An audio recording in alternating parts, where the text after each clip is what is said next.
From South Carolina Public Radio, this is Walter Edgar's Journal.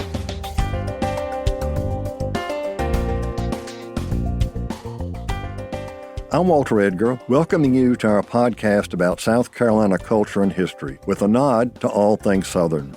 This week, we are bringing you an encore of our final broadcast of the Journal on South Carolina Public Radio in the spring of 2023. That spring, Walter Edgar's Journal was morphing from a weekly broadcast program into a semi-monthly podcast. That change of format has allowed us to focus more intently on our mission to explore South Carolina's history and its culture. This fall, we are celebrating 25 years of Walter Edgar's Journal, and Alfred and I thought a good way to start that celebration would be to listen to this episode in which we look back on our broadcast years and look forward to the launch of our podcast.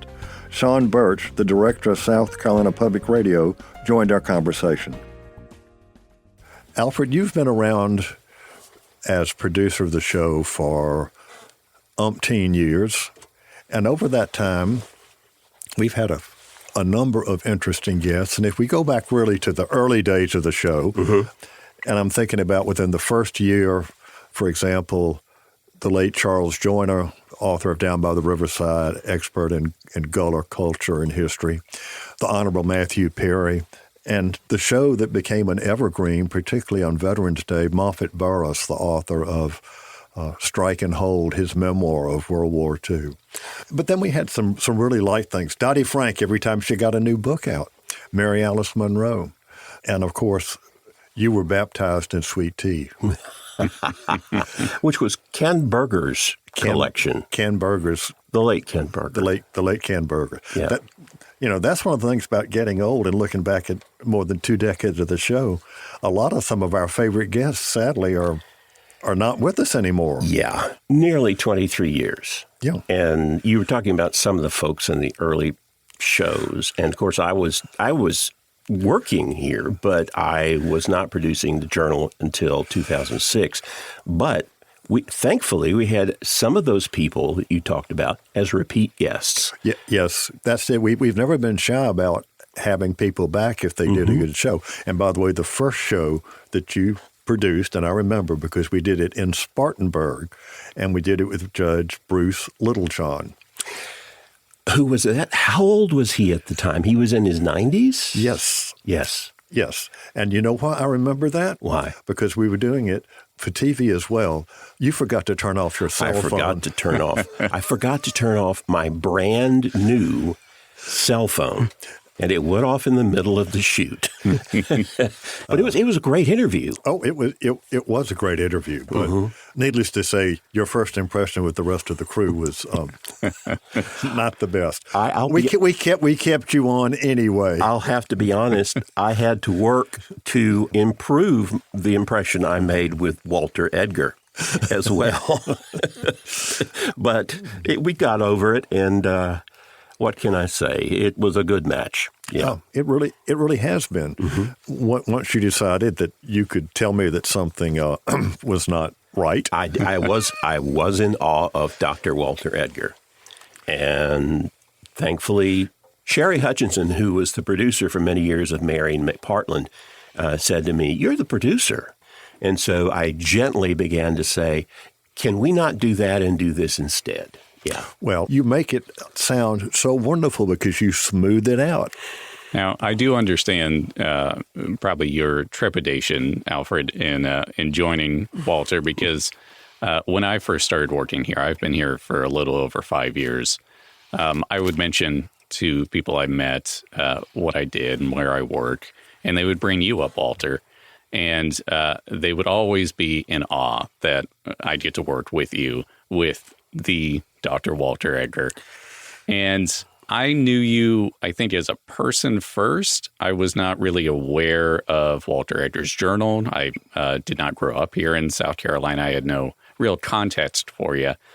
So I would always say to them, "Oh yeah, that's Walter. He's a nice guy." I don't think it wasn't until probably a few years in that I was really starstruck by you.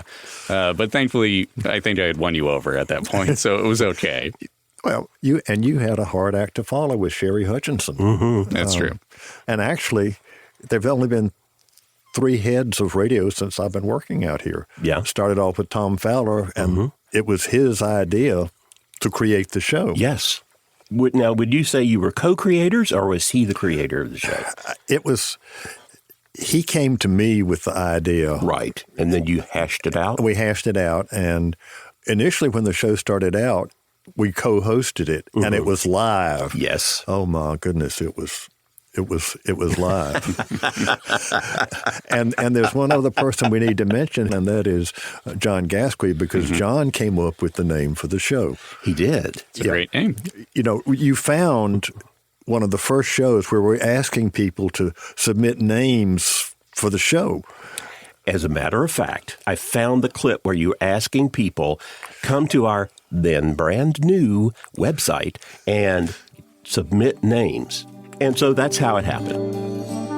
Good afternoon, everyone. I'm Tom Fowler with Dr. Walter Edgar, and we're glad you're with us. No name for the show yet. We're working on that, tallying it from the website. Go to www.scern.org. That's right, and we're going to go through the end of January letting people vote. And do check the name site. There's some very interesting ones, and we're pretty much going to go by listener response to this. Democracy. But is it vote early and often? Yes, this is the good old South Carolina tradition. You may vote as many times as you like, but no dimpled chads will be counted. Thank you, sir. I think we had enough of that. And that's how it happened. We didn't like the names that came in, and John was one of my former students, and he just said, you exposed us as students to go into the library and looking at journals that talk about everyday life. And he said, that's what y'all are doing. So we said, bingo. I know we've talked on the show many times before about how it all began. And you talked a little bit about working with Tom and how it was live at the beginning. What really started Walter Edgar's Journal?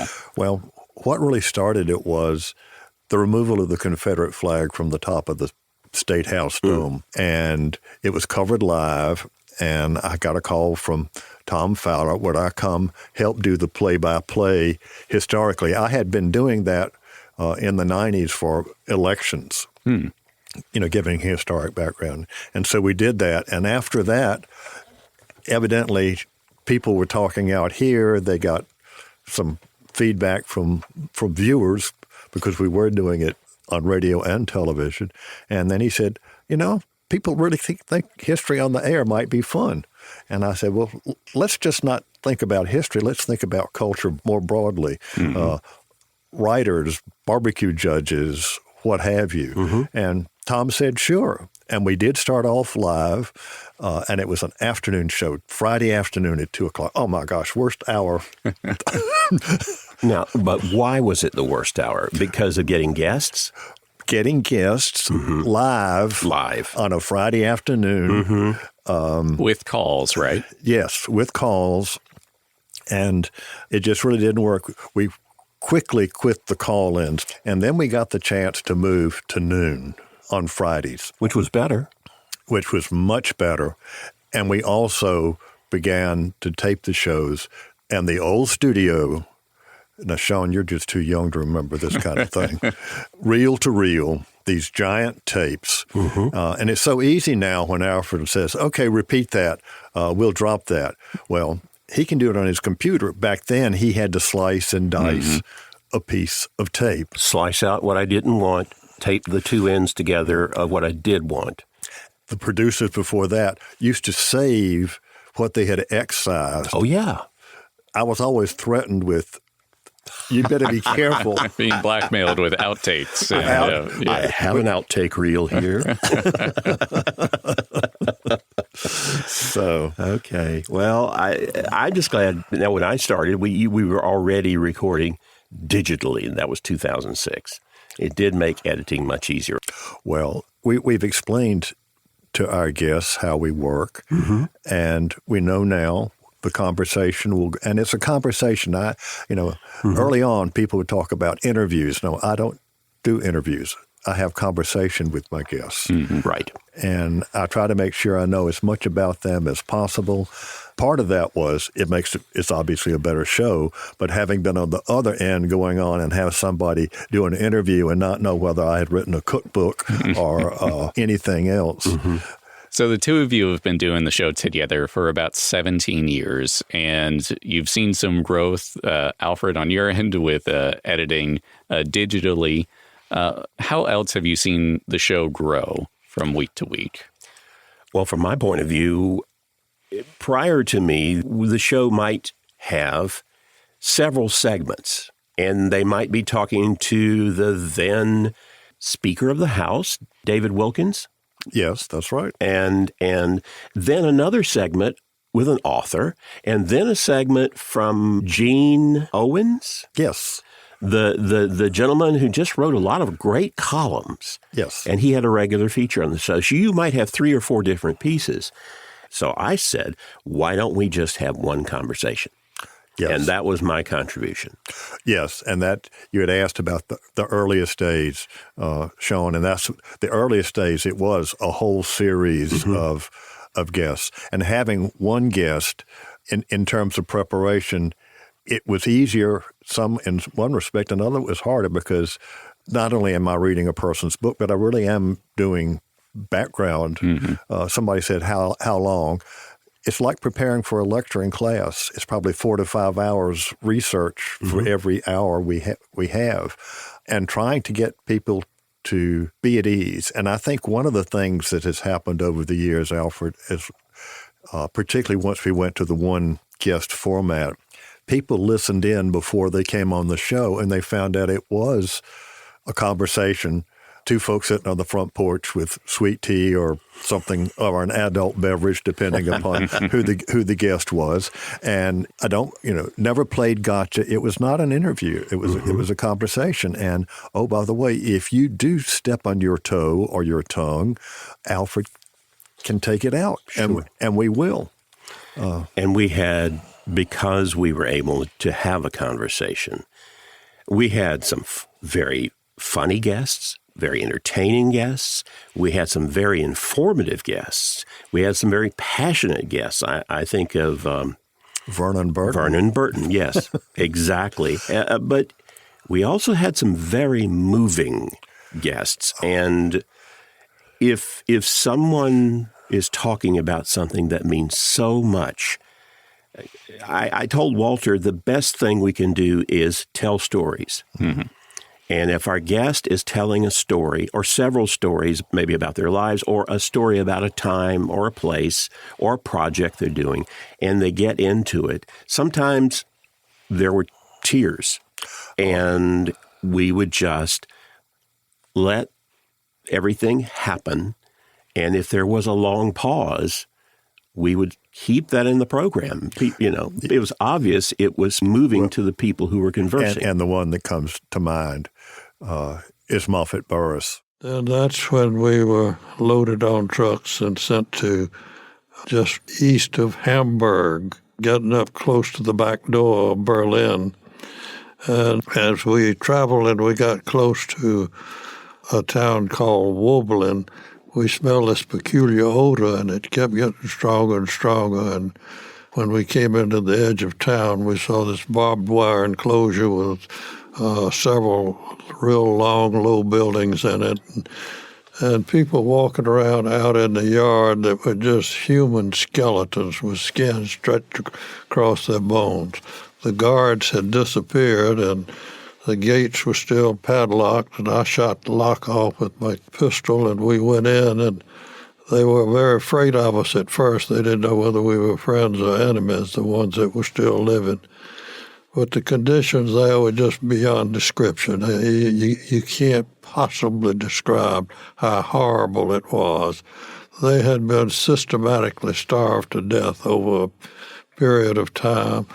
They were thrown in mass graves. There was a big ditch 10 feet wide and 8 or 10 feet deep, a couple 100 feet long, bodies thrown in it. The bodies in the buildings were stacked 2 and 3 feet deep on the floor. No sanitation, no water, no food. You just can't imagine the situation. Then we went into the town of Ludwigslust, and made all of the civilians come out and go through that concentration camp, dig up the bodies, and rebury them in the town square. So they got a real dose of what it was like. And initially, did they explain to you or tell you they didn't know anything was going on? They did. We said, how could you allow this to happen? Well, we didn't know it was happening. We thought it was a work camp. But you mentioned the smell. Yes. Which other veterans who liberated camps have talked about, that the odor was just overpowering and you could smell it. I had to use a gas mask to go in the building. One little story I want to tell you that's a very moving story, and I generally get choked up when I tell it, is I had a man that was assigned to my company, a young man about 18, was assigned to my company just a few days before we went into that camp. And he was a young Austrian Jew. When the Germans came into Austria, they took all of the able-bodied people and hauled them off, supposedly to a work camp, but it was to an extermination camp. And he put up resistance, and they beat him and left him for dead. He recovered, escaped Austria, got to the United States, enlisted in the Army, got into paratroopers with the sole purpose of getting back over to Europe and seeing if he could find his parents. And so when we got to the concentration camp, we started asking people. He and I were together, and he was my interpreter, and asking people if they knew his family.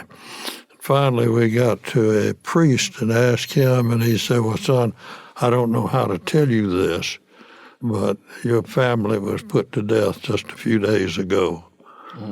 If you've ever seen a look of devastation on a kid's face, it was on his as he slumped to the ground and started crying, and I sat down beside him and I cried with him. Still after all these years. And he talked about holding that young man in his arms, and tears were streaming down his face. You know, Alfred, I get the question a lot, and you probably have too. What was your favorite show? And the flip response is, who's your favorite grandchild? But looking over the list, another moving show which really broke ground was when we had all but one of the Conroy siblings in the studio. Pat Conroy. Yes, Pat Conroy, talking about life with the great Santini, something those siblings had not ever done before. And the atmosphere in that studio was just absolutely electric. It went well, but nobody had any idea where it was going to go. You know, we thought all families were like that. You know, we thought all families moved every year or twice a year. So we had no other family to compare it with. Yeah, I didn't know that everybody wasn't going home after school getting beaten up. I just thought, that's what a kid did. You finished school, said goodbye to everybody on the bus. I mean, is this nothing? I mean, surely you had childhood chums y'all didn't talk about. Well, There were other military kids for the most part. And also we moved every year. Our childhood chums where we moved to a new city. It takes a while to develop friends. You can't get a chum right away. Kathy was, one of the few I knew of all the kids that, could make a friend. She'd always make one friend. Mike and Jim had such bad personalities, they never made a friend during the entire school year. It took me a long time to make friends, and then we consistently moved every 9 months. So, I didn't spend the night with somebody until I was a junior in high school. I never would have anybody spend the night with me because I didn't want them being thrown through a plate glass window by Dad. Now, Pat, that was not true. In your college, you brought a group of friends home to the house in Virginia where, remember the room? Oh, my God. That I slept in an unheated basement, but your room, you had to access through a closet. A closet for a dog. And I remember Mike. You had to get on your knees. I had to get on my knees. And I have a guy that I played basketball with. And so I'd never been to the house. And they moved on me. And so Mike says, hey, you want to see your room? And so he goes to his closet in this unheated basement, pulls open his clothes, and there's a little doggy door for me and John DeBross to slip through. And as we were going through it, DeBross says, nice bedroom, Conroy. And we still laugh. We had some of the most terrible bedrooms you've ever seen.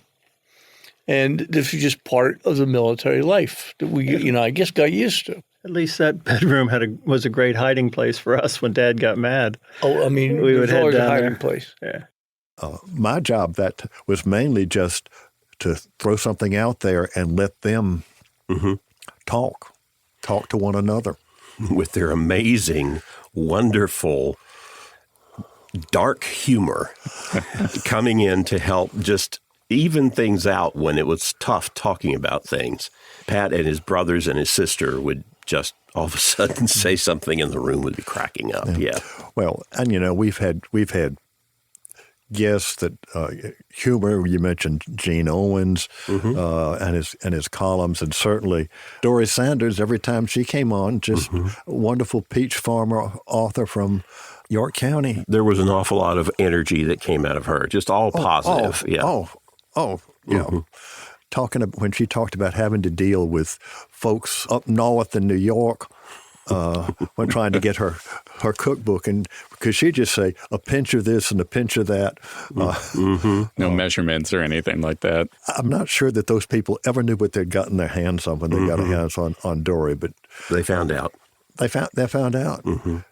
And we've been talking a lot, Walter and Alfred, about conversations. And you've mentioned a few times, Walter, about how the show is a conversation, and this change from having multiple topics on an episode to just one topic for an hour. And I think, one, that really speaks to sort of the perfect marriage of this show with public radio, of having that time to really devote to one topic or one specific person and go in depth and understand why they're important. And that's a perfect segue into talking about the future of Walter Edgar's Journal and some of the conversations that we've had, the three of us, over the last almost 3 years, probably about 3 years. Right around the beginning of the pandemic, the two of you came to me and we started talking about the future of Walter Edgar's Journal because we were being impacted by not being able to record new episodes for many months due to COVID restrictions and not being able to get into our studios here. But not being able to have people in the studio really made us think about the future of the show and the sustainability of Walter Edgar's Journal as we have been doing it for the past 17 years or so. But we had to make a decision about where the program was going to go from here. And after a lot of deliberation, we finally landed on moving the program from broadcast radio to it becoming a podcast-only program. I think we can talk a little bit about the factors that have led to that. As we said, availability of guests, the kind of topics that we want to cover, and I think most importantly, producing a weekly hour-long radio show is a lot of work. It can sound pretty easy when you're listening to it on the radio of several people just talking and having a conversation. But there is a lot of work that goes into the research, as you said, Walter, and the production side of it and editing with you, Alfred. And you kind of live and die by the time that you have. The sustainability of an hour is sometimes difficult. There are things that we've wanted to cover because they were important. But we didn't think we could sustain the conversation for an hour, right, even though the topic was important and the guest was interesting. And, you were talking about the workload of doing that, as well as the lack of availability of guests post-COVID. And then there's the fact that I'm retiring. That's the other elephant in the room. I'm retiring. Only in one way, Alfred. What? Your personality is anything but retiring. My wife can tell you stories. But anyway, so resources, the constraints of an hour on the air, the constraints of every week filling an hour. Yeah. I think a podcast is a great solution. The flexibility of a shorter format. Yes, the flexibility of a shorter format. Captain Woody Collins. Fabulous book that he sent me. And the book was called Where Have All the Shrimp Boats Gone? 100-Year History of the Shrimping Industry in the South Carolina Lowcountry. And it was one of those things, a perfect 30-minte show. Last year of the book, I canvassed every shrimp dock in the state of any importance. I might have missed some, but all the things that actually had boats at them. And there were less than 3 dozen shrimp boats left in Beaufort County in that period of time. Now, here's something that we talked about a little earlier, is in all this goings on with shrimp and shrimping and technology and advancement and better catchability per boats and more horsepower and everything, the shrimp never cared about what was going on. They didn't care if the price of fuel was high or if it was low. They didn't care if the Japanese or the Hondurans imported shrimp and drove the price. They didn't care about anything. And that's the case today. The shrimp are still doing what they've always done. Some people think that with that many boats that possibly the shrimp were fished out, but shrimp are like mosquitoes. If the conditions are right, you will have them coming out of your ears. Now we're going to be able to capture things like that, and they'll be on the new journal. And that is a great example of a good 30 minutes with someone who has such a wonderful South Carolina story. So I think it's an opportunity to really get more new material, good material from great guests twice a month. Twice a month with the flexibility to change things. As you were saying, Walter, you might eventually use that idea to go deeper into something you cover on South Carolina from A to Z.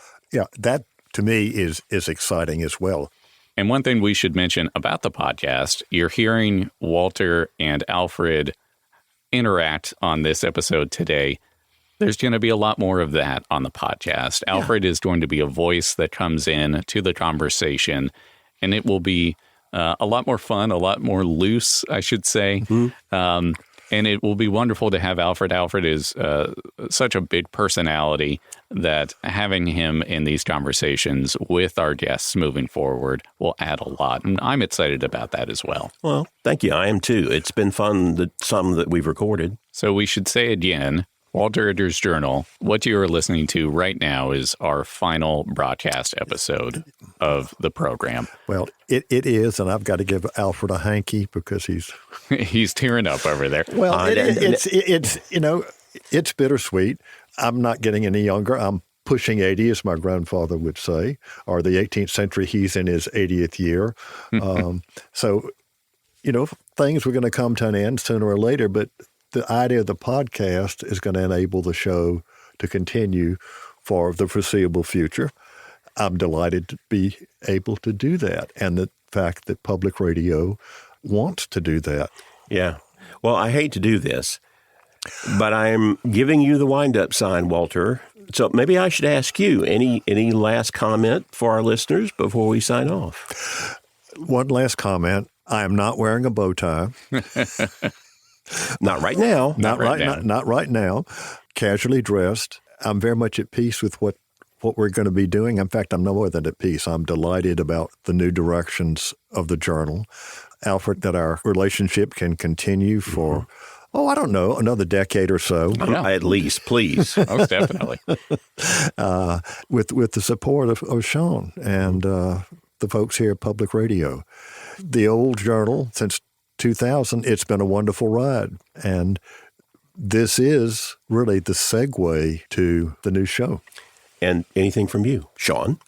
Just that I am so excited to make that transition and bring in the listeners that we have for over the last more than 2 decades here on South Carolina Public Radio, but also bring in new people who are just looking for podcasts and information about our state's history and our culture and our art and the things that matter to us as South Carolinians.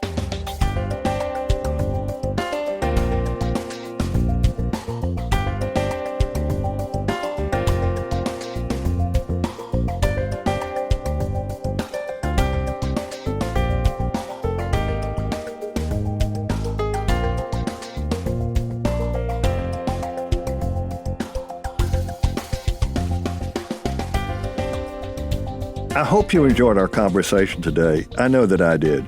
Making Walter Edgar's journal over the last 25 years and sharing our conversations with you, whether on the air or as a podcast, has been a privilege. We look forward to sharing many more conversations with you as we move into year 26. Walter Edgar's Journal is a production of South Carolina Public Radio. I'm Alfred Turner, and I produce the show, which is made possible by listener contributions to the ETV Endowment of South Carolina. Remember, views and opinions expressed on Walter Edgar's Journal are not necessarily those of South Carolina Public Radio or its underwriters. Many of the books discussed on Walter Edgar's Journal can be found as part of the Walter Edgar's Journal Book Nook section at All Good Books in Columbia, South Carolina, or may be available from your local bookstore. We'll talk again soon.